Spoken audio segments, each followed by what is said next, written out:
Pakistan Peoples party کے رہنما شرجیل انعام میمن کا کہنا ہے کہ تحریک عدم اعتماد پاکستان پیپلز پارٹی کا فیصلہ تھا جو بغیر ڈکٹیشن کے کیا گیا۔ مولانا نے جس جماعت پر دھاندلی کا الزام لگایا تھا اس کے ساتھ اتحاد کر لیا۔ تاریخ میں پہلی بار وزیر اعظم کو آئینی طریقے سے ہٹایا گیا ہے۔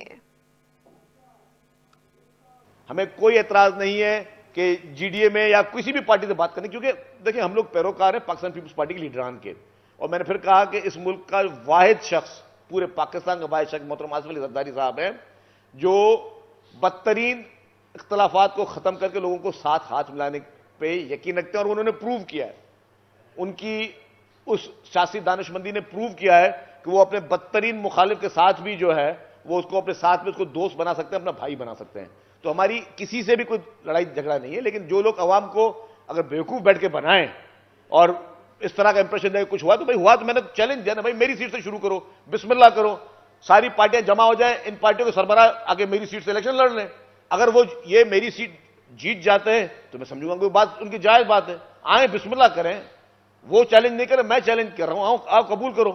پہلے تو وہ سارے ثبوت پیش کریں نا کہ جی کہاں پہ کیا ہوا ہے، کون سی پولنگ میں ان کے ساتھ زیادتی ہوئی ہے، وہ پیش کریں آ کے، اور کب بھلا جیتے ہیں مجھے بتائیں، بلدیات میں جیتے تھے یہ جن کا آپ نام لیا،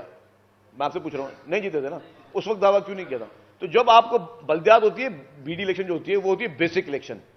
آپ کو اس الیکشن میں بھی تاریخی ناکامی ہوئی، آپ کو اس الیکشن میں بھی تاریخی ناکامی، اور انشاءاللہ تعالی آئندہ جتنی الیکشن ہوں گے اس میں آپ کو تاریخی ناکامیاں ہونی ہیں، تو برائے مہربانی آپ یہ دیکھیں کہ آپ نے ایسا کیا کیا کہ عوام نے آپ کو ریجیکٹ کیا۔